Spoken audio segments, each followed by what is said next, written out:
আজ একটা স্পেশাল ভাজা মশলা দিয়ে মাছের রেসিপি আপনাদের সাথে শেয়ার করছি। আমি আজকে রুই মাছ দিয়ে করেছি, বাট আপনাদের কাছে রুই কাতলা যেটা অ্যাভেলেবেল থাকবে সেটা দিয়ে করতে পারেন। চলুন তাহলে দেখে নিই কিভাবে করি। প্রথমে ভাজা মশলাটা তৈরি করে নেওয়ার জন্য একটা তাওয়া গ্যাসে বসালাম। তাওয়াটা গরম হতে দিয়েছি। একটা শুকনো লঙ্কা প্রথমে দিলাম, একটা বড় এলাচ দিলাম। শুকনো লঙ্কাটাকে প্রথমে একটুখানি ভেজে নিচ্ছি। তাওয়া গরম থাকলে কিন্তু এমনিতে মশলা খুব তাড়াতাড়ি হয়ে যায়। আর মশলা যখন ভাজা মশলা করা হয় তখন তাওয়াটাকে একটু গরম করে আগে নিয়ে করলে পরে হয় কি, ভাজা মশলাটা ভালো হয়, পুড়ে যায় না, তাওয়ার গরমে হালকা করে রোস্ট হয়ে যায়। শুকনো লঙ্কাটা যেহেতু একটু টাইম লাগে সেই জন্য শুকনো লঙ্কাটাকে আগে দিলাম, আর এলাচটাকেও আগে দিলাম। শুকনো লঙ্কাটাকে একটু হালকা করে রোস্ট করে নিলাম। 1 চামচ জিরে দিয়ে দিলাম, 1 চামচ ধনে দিয়ে দিলাম, 1 চামচ মৌরি দিলাম, 2টো লবঙ্গ দিলাম। সবকিছুকে একটুখানি রোস্ট করে নিচ্ছি।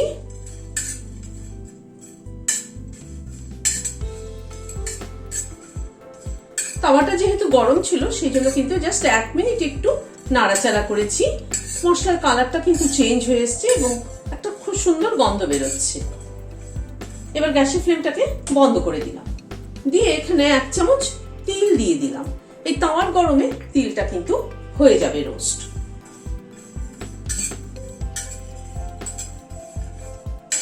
তিলটাকে দিয়ে একটুখানি নাড়াচাড়া করে নিচ্ছি। এবার মশলাটাকে একটা প্লেটে তুলে নিচ্ছি। ঠান্ডা হলে গুঁড়ো করে নেব। আর এলাচের ভেতর থেকে কিন্তু মানে দানাটা খালি বের করে দেব, বাইরের খোসাটা ওটা ফেলে দেব। রুই মাছে প্রথমে নুন ছড়িয়ে দিচ্ছি, পরিমাণ মতো একটু হলুদ দিয়ে দিলাম।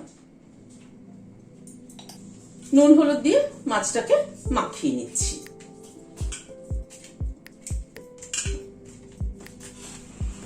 নুন হলুদ দিয়ে মাছটা মাখিয়ে নিলাম।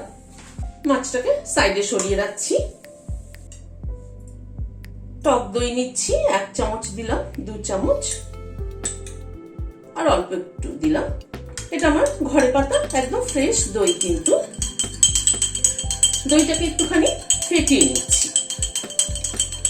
ভাজা মশলাটা যেটা গুঁড়ো করেছি সেখান থেকে 1 চামচ দইয়ের মধ্যে দিয়ে দিলাম, দিয়ে দইটাকে আবার একটু ফেটিয়ে নিচ্ছি।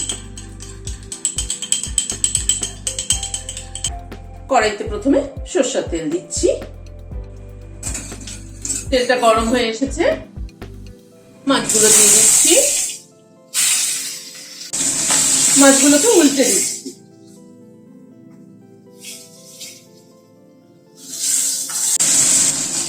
উল্টে পাল্টে মাছগুলোকে লাল করে ভেজে তুলে নিলাম।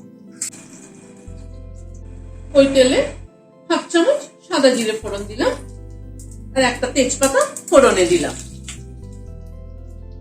ফোড়নটাকে একটু ক্র্যাক করিয়ে নিচ্ছি। ফোড়ন যত ভালো ক্র্যাক করানো হবে কিন্তু তত ভালো গন্ধ হবে। গ্যাসের ফ্লেমটাকে সবসময় কমিয়ে ফোড়নটাকে একটু ক্র্যাক করিয়ে নিতে হয়। একটা পেঁয়াজের রস করে নিয়েছি। আমি এখানে আজকে পেঁয়াজ কুচি বা পেঁয়াজ বাটা কিছু ব্যবহার করছি না, পেঁয়াজের রস দিয়ে করছি। দিয়ে দিলাম পেঁয়াজের রসটা। এখানে 1 ইঞ্চি আদা টুকরো, 2টো কাঁচা লঙ্কা পেস্ট করে নিয়েছি, সেটা দিয়ে দিলাম। একসাথে মশলাটাকে একটু কষিয়ে নিচ্ছি।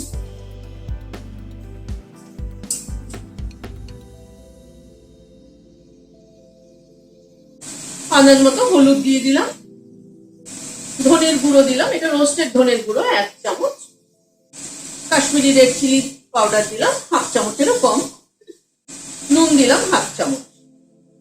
সবকিছুকে দিয়ে একবার একটু কষিয়ে নিচ্ছি।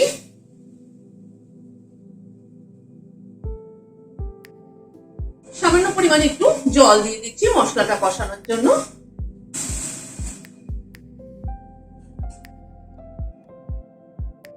গ্যাসের ফ্লেমটাকে মিডিয়ামে রেখে মশলাটাকে ধীরে ধীরে কষিয়ে নিচ্ছি। মশলাটাকে কষিয়ে নিলাম। মিনিট 2 সময় ধরে গ্যাসের ফ্লেমটাকে কমিয়ে মশলাটাকে কষালাম। মশলা কিন্তু যত ভালো কষানো হবে তত ভালো তরকারির টেস্ট। একটা টমেটোকে এরকম বড় বড় করে কেটে নিয়েছি, সেটা দিয়ে দিলাম। দইটা যেটা ফেটিয়ে রেখেছিলাম সেটাকে দিয়ে দিলাম। গ্যাসের ফ্লেমটাকে একদম কমিয়ে রেখেছি। দইটাকে দিয়ে সমানে একটু নাড়তে হবে।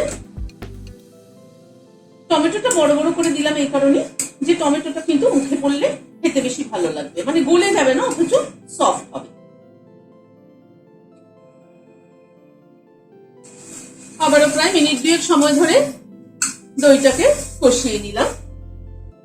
এবার গরম জল দিয়ে দিচ্ছি।